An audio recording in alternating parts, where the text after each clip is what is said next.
예전에 아주 오래전에 모 카드사 광고 중에 여러분 부자 되세요 꼭이요 하는 광고 여러분 기억하십니까? 요거 기억하시면 연식이 되신 분이신 거죠. 네.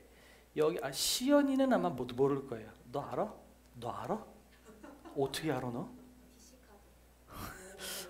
그렇군요. 제 말을 취소합니다. 이거 아셔도 연식이 되신 분이 아닙니다. 이 세상에 시연이가 알고 있네요.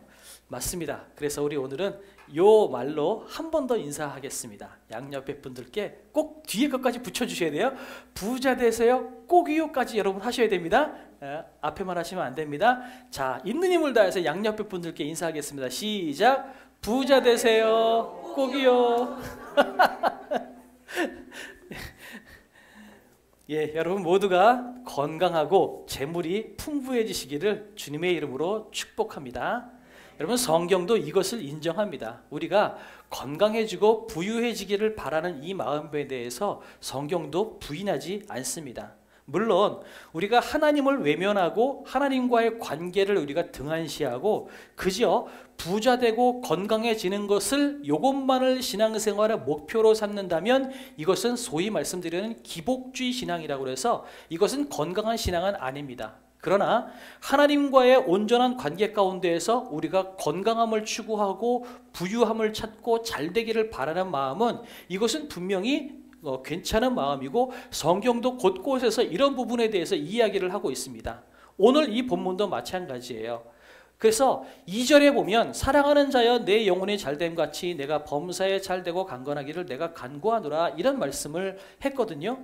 이 말씀 때문에 여러분 소천하셨지만 조용기 목사님께서는 삼중 축복이라는 말씀을 하셨어요. 그러니까 영혼이 잘되고 범사에 잘되고 강건한 것 이것을 조용기 목사님께서 말씀하셨고 이 말씀을 통해서 순복음교회가 여의도 순복음교회가 굉장히 많이 부흥을 했었죠. 그래서 오늘 이 성경도 인정하고 주님께서 우리에게 원하시는 것 우리도 또한 바라는 이것을 우리가 어떻게 이루어 나갈까라고 하는 답을 찾아가는 과정을 본문을 통해서 보도록 하겠습니다. 그런데 제목은 뭐냐면 당신의 영혼은 안녕하십니까? 입니다. 한번 따라해 주시겠어요? 당신의 영혼은 안녕하십니까? 네, 맞습니다. 여러분 이 요한삼서 1장 2절은 화장실을 가건 어디를 가든 정말 많이 붙여 있어요. 가정에도 사실 이 본문이 들어가 있는 가정이 굉장히 많고요. 정말 좋은 말씀이라고 생각이 듭니다. 그래서 저도 여러분이 영혼이 잘되고 범사에 잘되고 여러분 강건하기를 주님의 이름으로 축복합니다. 아멘. 여러분 오늘 예배 가운데 오신 분들은 정말 좋다고 생각하는 게 제가 오늘 설교 준비를 하다 보니까 설교 중간중간에 여러분을 축복합니다 라고 하는 멘트가 한 서너 번이 들어가 있어요. 평상시에 이렇게 자주 축복합니다 라고 제가 권면하진 않거든요. 근데 오늘은 그게 많이 들어가 있길래 야 오늘 예배 오신 분들은 다른 날보다 기분이 좋겠구나 라는 생각이 들었습니다. 그래서 조용기 목사님께서 말씀하신 것처럼 여러분이 영혼이 잘되고 범사에 잘되고 여러분이 강건하기를 다시 한번 예수님의 이름으로 축복합니다. 아멘. 네, 아멘하고 받아들이신 분들은 그것이 여러분의 것이 될 줄로 믿습니다. 네, 그래서 여러분 부자 되고 싶습니다. 부자 되세요. 이 말이 나쁜 말이 아닌 거예요. 성경도 이렇게 이야기하고 있죠. 범사에 잘되고 강건하다라고 하는 이 말에 쉬운 성경으로는 네가 건강하여지고 재물이 풍부해지길 원한다라고 표현이 되어 있어요. 그러니까 부자가 되고 건강해지는 건 이게 나쁜 것이 아니고 성경도 그렇게 이야기하고 있다는 거죠. 정말 우리가 부자가 되고 싶어요. 건강해지고 싶어요. 저도 그러고 싶거든요. 여러분도 그러고 싶으시죠? 아멘이신가요? 예, 정말 부자가 되고 건강해지기 원하시는 분들 크게 아멘 하시기 바랍니다. 네, 좋습니다. 아멘 안 하신 분들은 초연하셨다는 건가? 네, 좋습니다. 네, 그러면 성경이 오늘 그 해답에 대해서 이야기하고 있거든요. 어떻게 해야 우리가 부자가 될 수 있을까? 구체적인 방법을 알고 싶으시죠? 그 답을 찾아보려고 합니다. 여러분, 이 요한 3서는요, 이 사도 요한이 가이오라고 하는 사람한테 보낸 편지예요. 가이오라고 한 사람한테 보내는 개인적인 편지입니다. 그런데 개인적인 편지인데 왜 하나님께서 굳이 개인적인 편지를 사도 요한을 통해서 성경 66권 안에 들어갔을까? 이 66권에 있는 편지 중에 아주 지극히 개인적인 편지가 몇 개가 있어요. 예를 들어서 이 사도 요한 3서 같은 경우는 가이오라고 하는 사람한테 보낸 거고요. 그 다음에 뭐 빌레몬서도 있고요. 뭐 이런 식으로 이런 편지는 얘를 좀 용서해달라. 하여튼 그런 개인적인 편지가 있는데 그런 것들은 나중에 말씀드리고요.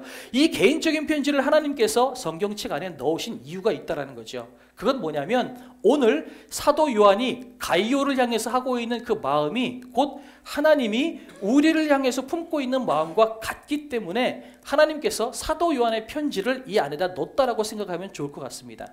그렇다면 오늘 사도 요한이 가이오를 향해서 하고 있는 그 이야기가 오늘 나에게 말씀하시는 하나님의 말씀으로 들으시면 여러분 좋겠다라는 생각이 듭니다.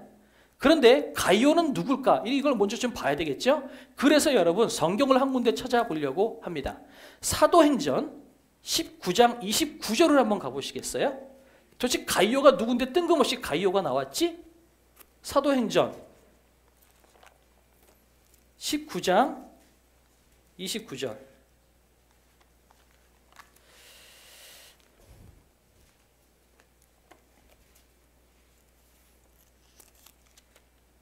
사도행전 19장 29절. 찾으셨나요? 찾으셨으면 아멘 하시기 바랍니다. 예, 같이 한번 읽어보겠습니다. 시작. 온 시내가 요란하여 바울과 같이 다니는 마게도니아 사람 가이오와 아리스다고를 붙들어 일제히 연극장으로 달려 들어가는지라. 아멘. 이렇게 되어 있습니다. 그래서 이게 무슨 얘기냐면 지금 사도 바울이 에베소 교회에 있을 때 에베소에 이제 자꾸 이게 우상 만드는 사람들도 있고 막 이런 사람들이 많으니까 사도 바울이 아닙니다. 우상은 그거는 아무것도 아닙니다. 하나님이 진짜입니다. 라고 그래서 우상을 다 불태우십시오. 다 버리십시오. 라고 사도 바울이 복음을 전했어요.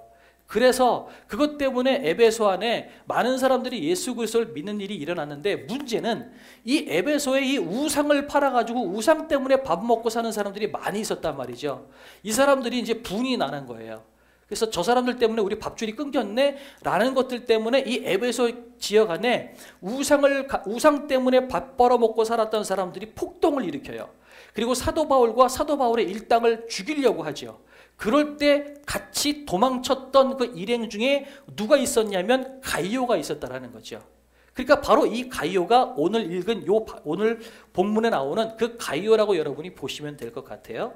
자, 그럼 그 가이오에게 오늘 사도 바울이 뭐라고 이야기하는지 봅시다. 여러분, 생각만 해도 행복한 사람. 이게 무슨 얘기냐면 1장 3절, 1절을 먼저 한번 보십시다. 1장 1절. 같이 한번 읽어볼까요? 요한 3서 1장 1절 시작. 장로인 나는 사랑하는 가이오 곧 내가 참으로 사랑하는 자에게 편지하노라. 아멘. 예, 요한이 가이오를 생각할 때 내가 사랑하는 자, 참으로 사랑하는 자라고 이야기를 합니다. 사랑하는데 그냥 사랑하는 게 아니라 참으로 사랑한다라고 반복해서 이야기를 합니다. 편지에서 이게 남자 대 남자잖아요. 이때도 마찬가지였을 것 같아요. 남자가 남자를 향해서 너 정말 내가 사랑한다. 진짜 사랑한다. 이렇게 말하는 것 참 쉽지 않아요. 그런데 왜 어떻게 참으로 사랑한다라고 이야기할까? 그러니까 가이오를 생각하면 이 사도 요한은 어떤 이유인지는 모르지만 기쁨이 되고 생각만 하면 웃음꽃이 피고 생각만 하면 기분이 좋아지는 거예요. 그래서 여러분도 하나님께서 여러분들을 봤을 때 생각만 하면 행복해지고 생각만 하면 기쁨이 되는 사람이 되기를 주님의 이름으로 축복합니다. 그래서 여러분 제목이 생각만 해도 행복한 사람이에요. 요한이 가이오를 바라보면서 야, 넌 참 내가 생각만 해도 너무 좋아. 내가 너를 생각할 때마다 힘든 것들이 힘들어지지 않아. 내가 너 생각하면 속이 뻥 뚫려. 내가 널 정말 사랑해. 그런 마음으로 이야기할 정도로 여러분이 기쁨이 되는 존재가 되기를 그렇게 원합니다. 그런데 1장 1절에 그 사랑하는 자, 곧 내가 참으로 사랑하는 자에게 라고 이야기하는데 요 1절 중에 참으로라고 하는 요 말이요. 이 원어는 알레데이아라고 하는 말인데요. 무슨 얘기냐면 진리 안에서 사랑한다라는 표현이에요. 그러니까 우리말로는 참으로라고 되어 있지만 진리 안에서 참됨 안에서 내가 너를 사랑한다라는 표현입니다. 이게 무슨 말이냐면 우리는 누군가를 사랑한다고 할 때 우리 감정으로 사랑합니다라고 할 때 사실 우리의 감정은 흔들립니다. 어떤 때는 진심으로 사랑하다가 어떤 때는 그 감정이 흔들리기도 하지요. 어떤 때는 정말 불같은 마음 가지고 그 사람을 향한 열정이 생기기도 하지만 그 마음이 어떤 때는 식어서 정말 어떤 때는 다른 다른 남남보다도 더 먼 거리, 더 불편한 관계가 되기도 합니다. 우리의 감정, 또 우리의 상황, 조건만 가지고 누구를 사랑하면 그 사랑은 흔들릴 수밖에 없어요. 어떤 사람은 돈이 많아서 내가 사랑해요? 그러면 그 사람은 돈이 없어지면 사랑의 대상에서 멀어질 수밖에 없는 거죠. 지난 금요심야 예배 때 시편 41편을 가지고 나눴는데 다윗이 병들었을 때 많은 사람들이 다윗을 떠나는 모양을 가지고 쓰여진 시편이 시편 41편이었거든요. 다윗이 건강하고 권력이 있고 돈이 많았을 때는 주변에 친구들이 많았어요. 그런데 다윗이 병을 앓아서 힘들어지고 병상에 눕고 나니까 많은 사람들이 다 떠나가는 모습을 보게 되고 그 모습을 보면서 실망하면서 쓴 시편이 시편 41편이었거든요. 다 나를 떠나는구나. 내가 친구처럼 여겼던 사람조차도 나를 떠나는구나. 이렇게 이야기하는 거죠. 그만큼 우리가 조건이나 감정에 의해서 누군가를 사랑하는 것은 흔들릴 수밖에 없어요. 그러나 진리 안에서 세상의 변해도 변하지 않는 진리 안에서 사랑할 때 그 사랑은 여러분 변함이 없는 줄로 믿습니다. 그래서 바라고 원하는 것은 여러분이 누군가를 사랑할 때에도 여러분 진리 안에서 그 사람을 사랑하는 여러분이 되기를 원합니다. 또한 하나님께서 여러분을 사랑한다고 표현할 때 여러분이 왜 사랑하는 대상이 되느냐? 여러분 물론 하나님은 아무 조건 없이 여러분을 사랑하지만 그럼에도 불구하고 하나님이 여러분을 생각할 때마다 기쁨이 되고 행복해질 수 있는 그 방법은 여러분이 진리 안에 거하는 것, 진리 안에 거함으로 진리 안에서 사랑받는 것이라는 거지요. 여러분이 진리 안에 거하는 삶이 되시기를 주님의 이름으로 축복합니다. 네, 그만큼 가이오가 진리 안에 있고 진리 안에 거하고 있기 때문에 기쁘다라고 이야기를 하고 있습니다. 1장 3절 같이 한번 읽어볼까요? 시작. 형제들이 와서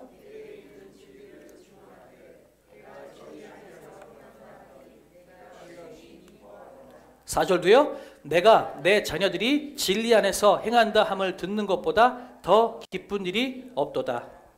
네, 하나님께서 여러분을 보셨을 때 기쁨이 되고 행복한 그런 존재가 되기를 여러분 주님의 이름으로 진심으로 축복합니다. 하나님께서 여러분을 생각하셨을 때 야, 저 아무개 집사 생각하면 내가 너무 기분이 좋아. 아무개 권사 생각하면 내가 너무 기분이 좋아. 내가 너무 행복해. 하나님의 기쁨이 되는 그런 존재가 되기를 원합니다. 그러면 어떻게 우리가 해야 하나님을 기쁘게 해드릴 수 있을까요? 교회를 열심히 섬기면 좋을까요? 오늘 아침에 보니까 안에서 기도하고 있는데 자꾸 강대상에서 이상한 소리가 나요. 그래서 나와봤더니 홍 집사님이 강대상을 마포질을 하고 계시더라고요. 얼마나 감사하고 좋아요. 그런데 그것도 중요하지만 더 하나님의 기쁨이 되는 것이 있습니다. 여러분이 진리 안에서 거하는 것입니다. 여러분이 진리 안에 거할 때 하나님은 기뻐하신다라는 거죠. 그래서 하나님께서 기뻐하시는 존재, 여러분이 진리 안에서 생활하시는 여러분이 되시기를 주님의 이름으로 진심으로 축복합니다. 또한 한 가지 여러분께 권면드리는 것은 여러분도 여러분의 자녀를 보았을 때 다른 것 가지고 자녀들을 기뻐하지 마시고 자녀들이 진리 안에 거하는 모습을 보고 기뻐하는 여러분이 되시기를 축복합니다. 이게 무슨 말이냐면 자녀들은요 본능적으로 우리 부모님을 기쁘게 해드려야지 라고 하는 그런 마음이 항상 남아 있어요. 그래서 때로는 내가 원하지 않는다 할지라도 부모님을 기쁘게 해드리기 위해서 뭔가를 해야 된다라고 생각할 때가 있는 거죠. 그러면 그 자녀들이 부모님이 기쁨이 되는 그런 존재가 되었으면 좋겠어 라고 마음을 먹었을 때 어떻게 하면 우리 부모님이 기쁠까 라고 생각하고 여러분 고민하고 그렇게 행할 때 그 자녀들이 무엇을 하길 원하실까요? 우리는 자녀들을 보면서 그런 거죠. 야, 우리 너 연봉이 2배 올랐구나. 내가 진짜 기쁘다. 너 좋은 직장 들어갔구나. 야, 내가 고생한 보람이 있다. 내가 정말 기쁘다.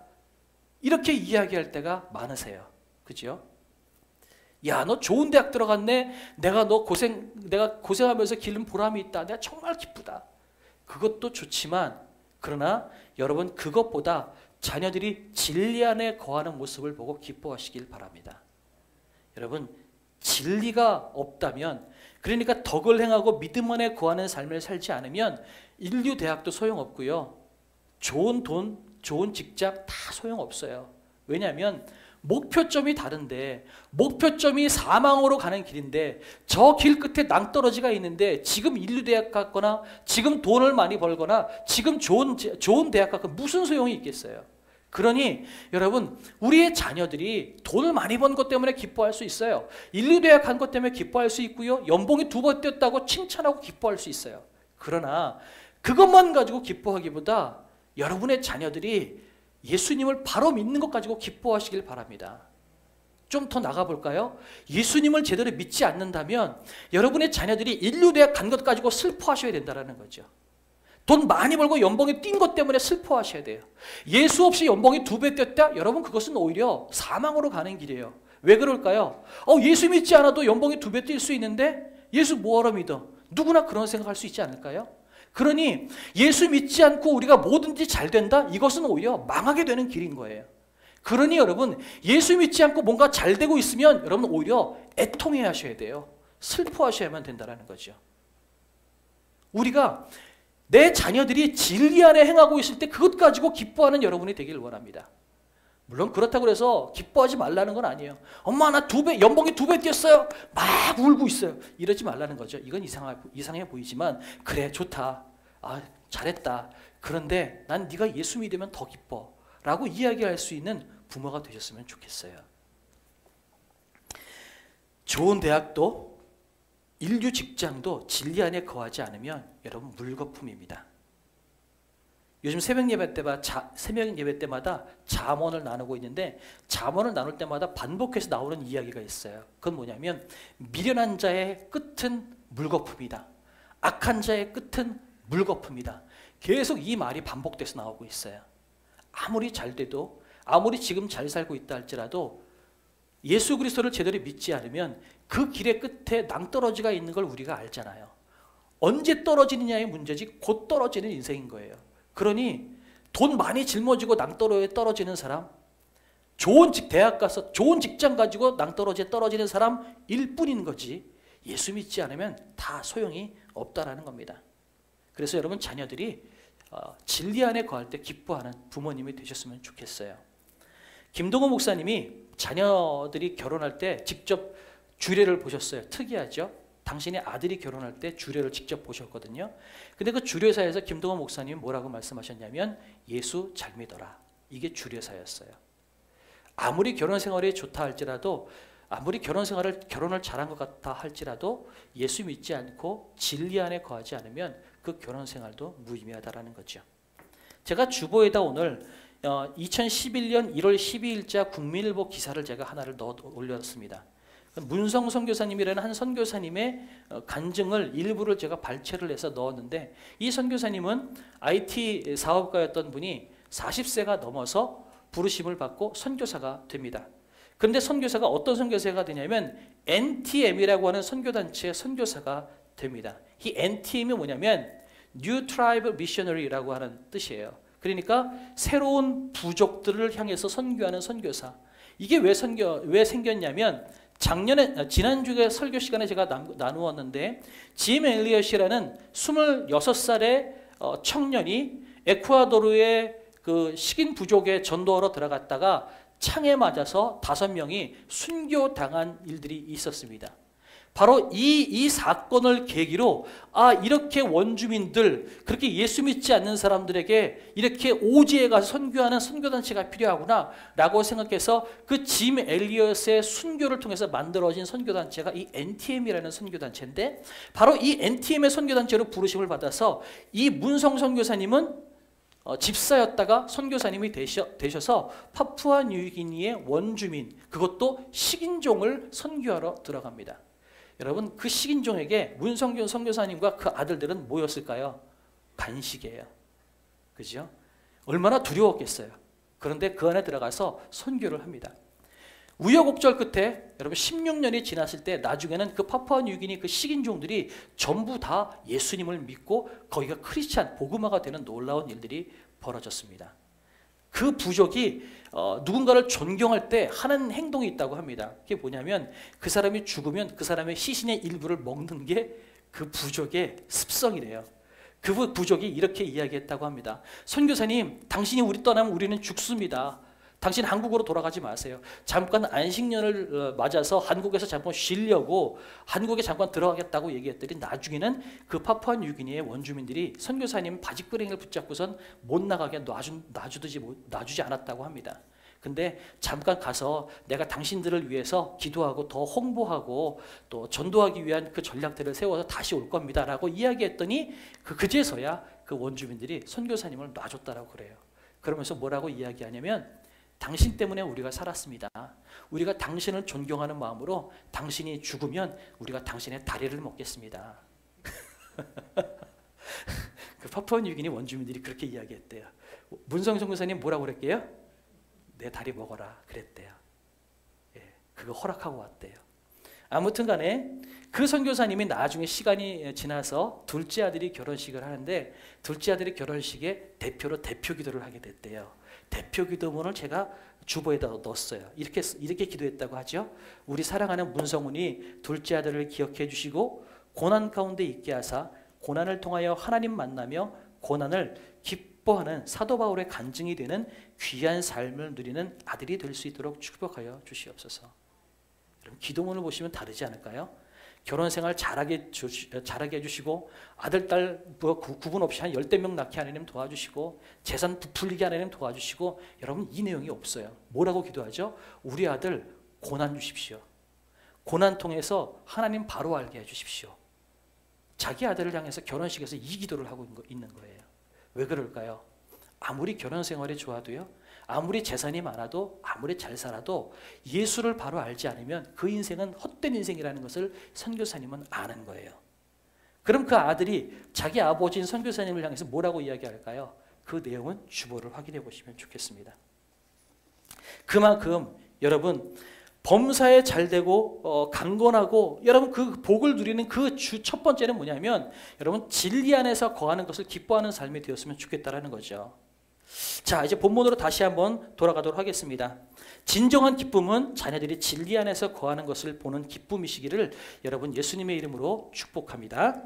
너무나 기쁜 마음이 있어서 요한은 가이오를 향해서 내 사랑하는 아들아, 사랑하는 아들아 이렇게 이야기를 하죠. 그런데 그러면서 1장 2절 우리가 보았던 이 말씀을 보면서 이런 말씀으로 축복의 기원을 합니다. 사랑하는 자여 내 영혼이 잘됨 같이 네가 범사에 잘되고 강건하기를 내가 간구하노라. 그런데 이 말씀에는 중요한 원리가 하나가 있습니다. 범사에 잘되고 강건하는 기준이 뭐냐는 거예요. 조금 더 우리가 직관적으로 표현한다면 재물이 많아져서 부자가 되고 몸이 건강해지는 그런 답이 있는데 기준이 있다는 거예요. 뭐냐면 영혼이 잘됨 가치입니다. 자, 성경을 가만히 보시면 사랑하는 자여 내 영혼이 잘되고 범사에 잘되고 강건하기를 원하노라 라고 말씀하지 않아요. 내 영혼이 잘됨 같이 네가 범사에 잘되고 강건하기를 말씀하세요. 그러니 우리가 부자가 되고 범사가 잘되고 강건해지는 건 그 기준이 뭐라는 거예요? 네 영혼이 잘됨 같이라는 거예요. 내 영혼이 잘 되지 않으면 여러분 우리가 건강해질 수도 없고 부자가 될 수도 없고 범사에 잘 될 수도 없다라는 이야기를 하고 있는 거죠. 모든 것이 잘 되는 기준이 뭐냐? 영혼이 잘 되는 거예요. 영혼이 건강하지 않은 건강과 재물은 인생에 도움이 안 되기 때문에 그래요. 그리고 영혼이 잘 될 때 비로소 우리가 범사에 잘 되고 강건할 수 있다는 것을 성경이 이야기하고 있다는 겁니다. 그러니 우리는 영혼을 기르지 않고 영혼이 잘 되지 않고 영혼이 건강하지 않은데 우리가 부자가 되기를 바라고 우리가 건강하기를 원한다? 여러분 이것을 바라지 말라는 거예요. 이것은 우리에게 복이 아니라 독이라고 성경이 이야기하는 거예요. 영혼이 잘 되지 않고 다시 말해서 여러분 예수 없이 우리가 잘 되는 걸 바라지 말라는 이야기예요. 예수가 없이 우리가 잘 될 때 우리는 오히려 슬퍼해야만 돼요.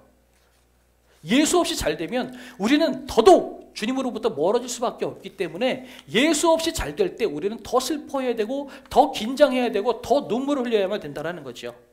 요즘처럼 우리 사람들이 자신이 건강했을 때가 없는 것 같아요.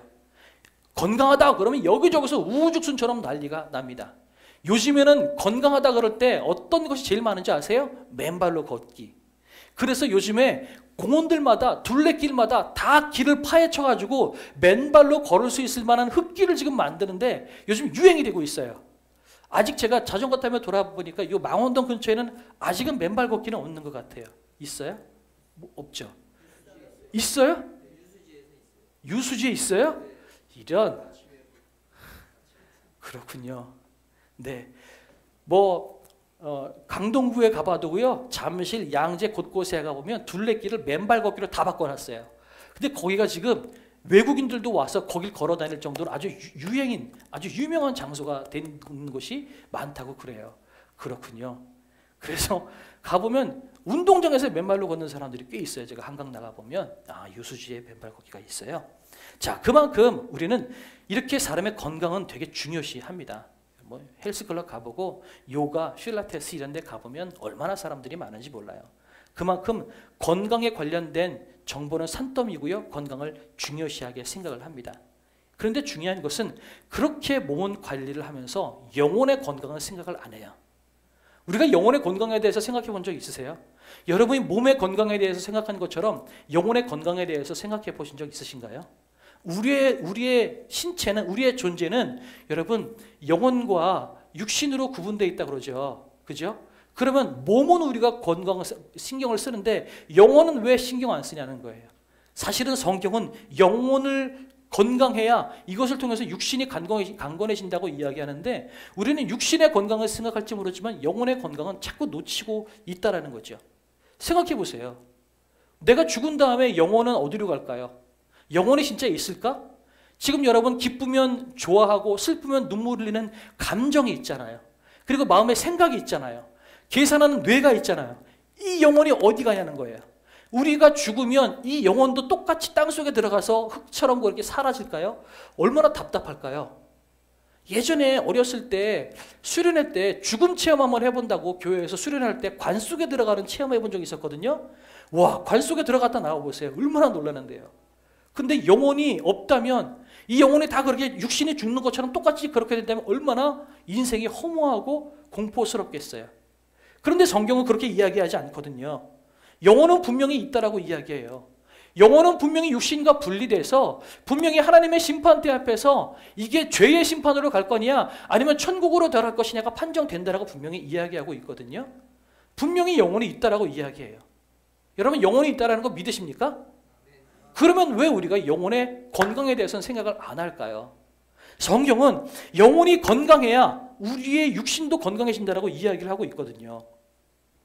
몸의 근육을 기르기 위해서 운동을 하고 우리가 혈액과 호르몬을 위해서 채식하고 좋은 음식을 먹는 것처럼 우리는 영혼의 근육도 기르고 영혼이 건강해지기 위해서 우리는 신경을 써야만 된다라고 이야기하고 있는 겁니다.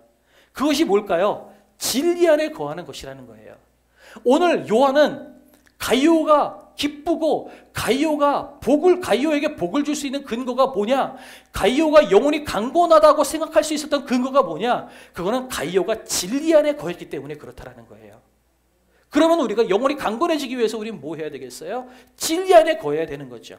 우리가 육신이 강건해지기 위해서 뭐 해요? 때로는 맛이 없지만 채식을 하고 맛이 없지만 때로는 우리는 단백질을 섭취하고 때로는 우리가 고난을 감수하고서라도 불편함을 감수하고서라도 몸의 건강함을 위해서 우리는 몸부림을 칩니다. 근육을 기르기 위해서 우리는 뭐해요? 있는 힘을 다해서 하기 싫은 그 펌핑 운동을 하는 이유가 뭐예요? 몸을 튼튼하게 하고 건강하게 하기 위해서 때로는 싫음에도 불구하고 그걸 하잖아요. 그걸 해야만 건강하기 때문에. 육신을 괴롭히면 괴롭힐수록 여러분 몸이 건강해진대요. 육신이 편한 대로 내버려두면 건강해지지 않는다고 합니다. 그러니까 건강할 때 육신을 최대한 괴롭히라는 거예요. 불편하게 만들라는 거예요. 힘들어도 계단으로 걷고 힘들어도 뛰고 그렇게 몸을 괴롭힐 때 몸이 건강해진다고 이야기합니다. 그렇다면 영혼도 건강해지기 위해서 우리는 뭘 해야 돼요? 영혼도 불편함을 감내하고 괴롭혀야 돼요. 어떻게 해? 여러분 말씀을 보고 기도하는 자리에 나가야만 돼요. 말씀 보고 기도하는 것이 편해서 하라고 하는 걸까요? 아니에요. 불편해요. 여러분 우리나라에서 기도 제일 많이 하는 목사님을 대라. 그러면 여러분 누구를 대시겠어요?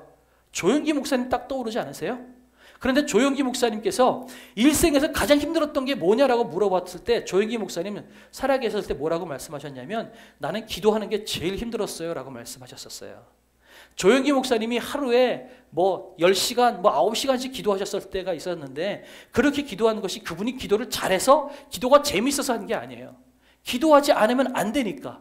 기도해야만 당신께서 그 큰 교회를 유지할 수 있고 큰 교회를 이끌고 나갈 수 있는 영성을 기를 수 있고 하나님께서 부르신 그 부르심에 합당하게 살 수 있으니까 기도했던 거예요.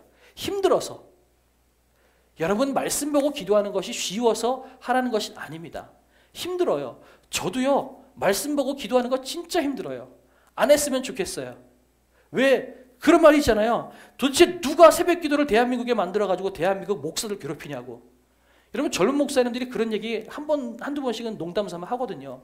도대체 누가 새벽 기도 만든 거야. 근데 새벽 기도 제가 하고 있고 새벽 기도 나오라고 제가 권면하잖아요. 왜 그럴까요?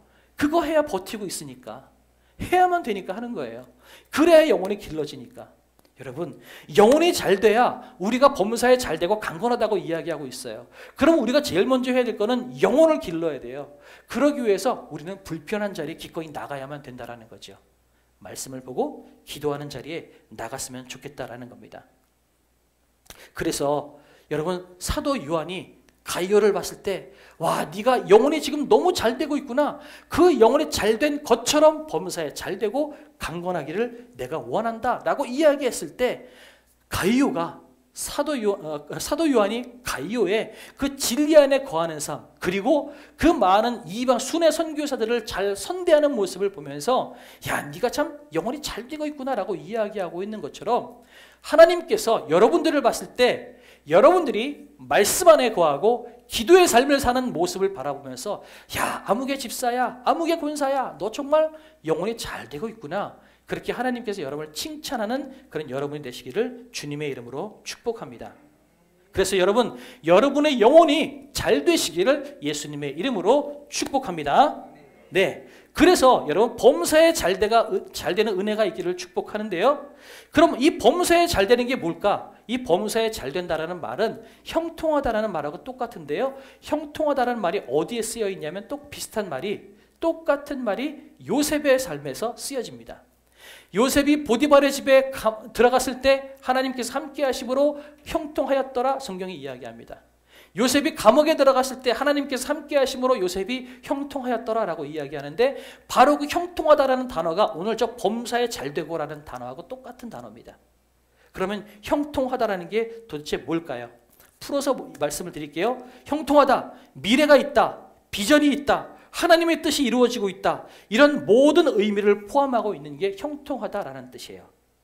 요셉은 노예 생활과 감옥 생활을 했지만 그것이 우리 눈에 보이기에는 잘못된 삶인 것 같고 절망적인 삶 같을지 모르지만 하나님의 눈에 봤을 때 요셉의 노예 생활과 감옥 생활은 요셉에게 국무총리가 될 수 있는 훈련을 시키는, 다시 말해서 하나님께서 새로운 일들을 하기 위해서 요셉을 훈련시키시고 준비시키시는 학교와 같은 시간이었다는 겁니다. 그래서 요셉이 감옥에 있었을 때도 형통하였다는 건 뭐냐면 감옥에 있었지만 하나님은 요셉을 통하여서 할 일이 남아있다라고 하는 의미가 담겨져 있는 거예요. 그래서 그만큼의 그 시간을 통해서 하나님의 뜻이 이루어지고 있는 거고 그 후에 할 일이 남아있다라는 것, 이것이 형통하다라는 뜻이거든요. 여러분의 모든 삶이 하나님의 계획 안에 있다는 사실을 여러분이 믿으시기를 바랍니다. 그리고 하나님의 손 안에서 여러분이 앞으로 할 일이 남아있는 인생의 일을 주님의 이름으로 축복합니다. 내가 오늘 자고 일어나면 내일 할 일이 아무것도 없다면 얼마나 절망적인 삶이겠어요. 그런데 하나님은 계속해서 우리에게 말씀하시는 거예요. 너 오늘 자고 나면 내일 할 것이 있어. 내일 모레도 할 것이 있어. 하나님께서 여러분을 통해서 계획하신 일이 있으니까 여러분이 자고 일어날 수 있는 것이고 또 그것이 여러분 형통하다라는 것입니다. 그래서 여러분의 삶이 형통한 삶이 되기를 원합니다. 비록 내 생각에는 바닥에 떨어진 삶인 것 같고 절벽에 다다른 것 같은 삶일지 모르지만 하나님의 입장에서 봤을 때 아직 할 일이 남아있고 하나님께서 우리를 훈련시키시고 연단시키시는 시간이라면 여러분은 범사에 잘되고 형통한 삶이라는 사실을 여러분이 믿으셨으면 좋겠어요. 그런데 그 출발점이 어디라고요? 영혼이 잘됨 같이. 말씀과 기도로 진리 안에 거하는 삶이 영혼이 잘 되는 것입니다. 몸에 근육이 붙기 이전에 영혼의 근육이 붙어서 하나님을 신뢰하고 어떤 어려움 속에서도 흔들리지 않는 강한 영혼을 가지고 있는 것, 이것이 영혼이 잘 된다는 거예요. 그래서 어떤 상황 가운데에서도 기뻐하고 감사하는 것, 이것이 잘 되는 삶의 여러분 출발점이라는 사실을 믿었으면 좋겠어요. 지난주에 우리 감사일기 쓰자고 말씀을 드렸고, 그것 때문에 6명이 감사일기를 계속해서 쓰고 있습니다. 매일같이 감사일기를 써서 그 감사일기를 올리고 공유하고 잠자리에 듭니다. 감사일기를 쓰지 않으면 어떻게 할까요? 제가 그 다음날 전화하거나 문자를 합니다. 태은아, 그랬지? 그 다음날 제가 문자했어요. 너 괜찮냐? 그러고도 잠이 오니? 이러면서. 그래서 여러분 하루도 감사일기 안 쓰면 안 될 정도로 하고 있어요. 그런데 그 감사일기 쓰면서 어떤 일이 생기고 있을까요? 우리가 감사해야 할 제목들을 찾아내야만 되거든요. 고민해야 되거든요. 그러니까 우리의 생각은 자연적으로 어렵고 힘든 일이 생김에도 불구하고 감사할 이유를 더 많이 찾게 되는 거예요. 그러니 우리의 삶이 영혼의 근육이 붙더라는 겁니다. 지금 순종하는 마음으로 감사일기를 쓰고 계신 분들은 여러분이 영혼이 강건해지고 있는 거예요. 영혼이 잘 되고 있는 거라는 거죠. 영혼의 근육이 붙고 있는 시간이라는 사실을 여러분이 기억하시면 좋겠습니다. 그러니 여러분, 영혼이 병들면 다 병드는 겁니다. 아무리 건강하고 아무리 부자여도 영혼이 병들면 결국 우리의 인생은 나락으로 떨어지는 인생일 수밖에 없습니다. 하나님께서 너 영혼이 잘됨 같이 범사에 잘되고 강건하기를 원한다 라고 하나님께서 우리에게 축복하시고 우리를 봤더니 영혼이 콩알딱지만한 거예요. 그러면 그 사람 복 뭐 얻을 거예요? 콩알딱지만한 복밖에 못 받는 거예요. 하나님께서 네 영혼이 잘됨 같이 범사에 잘되고 강건하기를 원한다 라고 봤더니 영혼이 정말 산더미처럼 커있고 강건한 거예요. 그럼 그 인생이 어떻겠어요? 그만큼 복을 받는 거죠. 여러분, 여러분이 영혼이 강건한 인생이 되시기를 주님의 이름으로 축복합니다. 산더미와 같은 복을 누리시고 산더미와 같은 강건함을 누리시고 산더미와 같은 형통함을 누리시는 우리 모든 반석교회 성도님들이 되기를 원합니다. 아멘이시지요? 그 마음으로 잠깐 기도하도록 하겠습니다.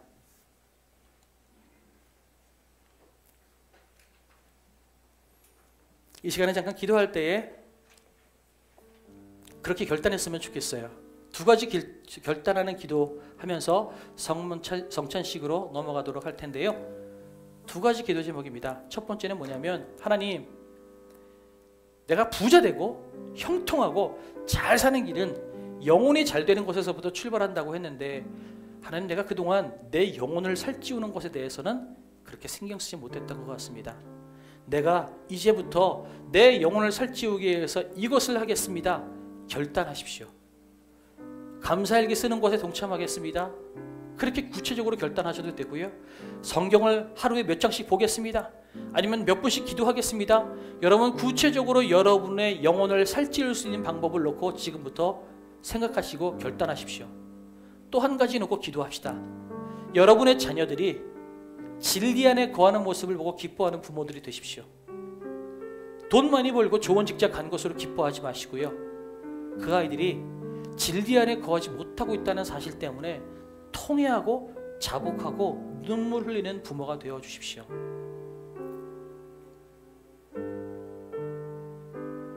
아무리 잘 되는 것 같아도 우리의 자녀들 진리 안에 거하지 못하면 그 삶은 죄송하지만 망할 인생입니다. 그 아이들이 낭떠러지로 가고 있는데 우리가 울지 않고 배길 수가 있겠어요? 답답함으로 가슴을 쳐야 하지 않을까요? 혹시 우리가 교회는 안 나오지만 그래도 돈 잘 벌고 있으니까 감사하지. 교회는 안 나오지만 그래도 직장생활 안정적이니까 감사하지. 여러분이 혹시 우리가 그렇게 안일하게 살고 있지는 않을까요? 저도 그런 것 같아요. 저희 두 아들 신앙생활 어떻게 하고 있는지 제가 컨트롤이 안 돼요. 막 답답해서 너무 아파요. 여러분, 우리 자녀들을 위해서 울어야 하지 않을까요? 영혼이 잘 되지 않는데 그 애들이 잘 되는 것, 잘 된들 무슨 소용이 있겠어요? 그러니 두 가지 놓고 기도합시다. 하나님, 내 영혼이 건강해지길 위해서 내가 이것 하겠습니다라고 하는 결단과 더불어서 하나님, 우리 자녀들을 위해서 내가 눈물로 기도하게 하시고 우리 자녀들이 진리 안에 거하는 모습을 보게 하나님 도와주시옵소서. 우리 그렇게 잠깐 주의 이름을 부르면서 기도하며 나가도록 하겠습니다. 기도하겠습니다.